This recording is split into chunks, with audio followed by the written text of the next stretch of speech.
Well, I was left pretty breathless, so the hype is real.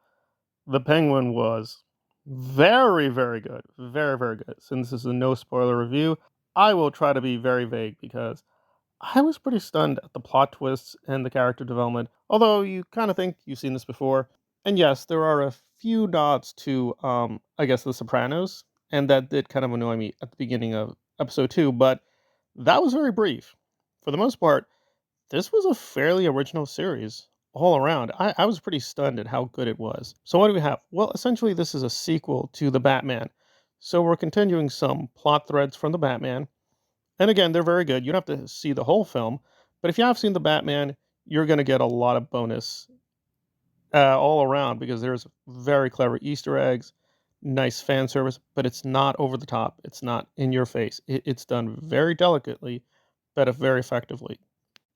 So what's the story? Well, essentially, in this version of the Penguin, he's an up and coming gangster who is trying to get in between a lot of different mob families and their politics and somehow survive. So it's a very realistic version of the Penguin, but he is still very disfigured and, of course, has a very distinctive walk, manner of speaking, and so on and so forth. I don't know why they changed his name. I thought that was a little unnecessary. So yeah, in this case, he's Oswald Cobb, not Cobblepot, just Cobb. Don't know why they made that change. But all you've heard about Colin Farrell putting in an Oscar-winning performances, yeah, yeah, because this is just great physical acting, period. Because he has to lug around that incredible big fat suit and a ton of makeup, but he really shines through, and it's very subtle performances.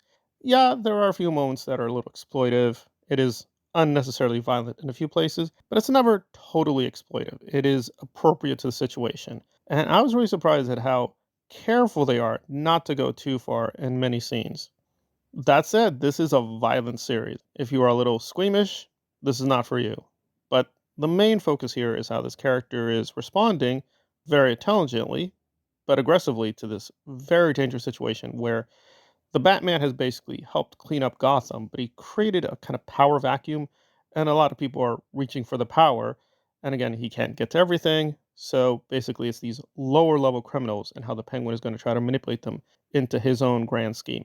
But he is surprisingly very nice and gentle in a few scenes, and that does not disrupt the character. So he has this very weird side where he is nice and gentle to people. Again, in some cases, he's trying to manipulate people, but sometimes no, he just generally is trying to be helpful and nice. So it's a very complex portrait of the Penguin, which we're probably not used to. I still prefer Batman Returns. I think that's probably the version of the Penguin I like. However, this is a much less fantastical version, but it is still very powerful and very moving and touching. So the hype is very real with the Penguin. I've only seen the first 2 episodes, so maybe it will fall off. But for now, very great work. I will say episode 2 was a little weaker than the first episode. The first episode was near perfect. That was like a 9.25. It was really near perfect all around. I could not find many faults. I did find the visual style weak here and there. I don't know why they made certain choices, but that was not too bad. Episode 2 was a little bit less good because they make some more conventional choices, but that's fine. It's still a very strong episode. I'll give that an 8.5. So all around, so far, it's an A minus for the Penguin. I do highly recommend it. Give it a shot.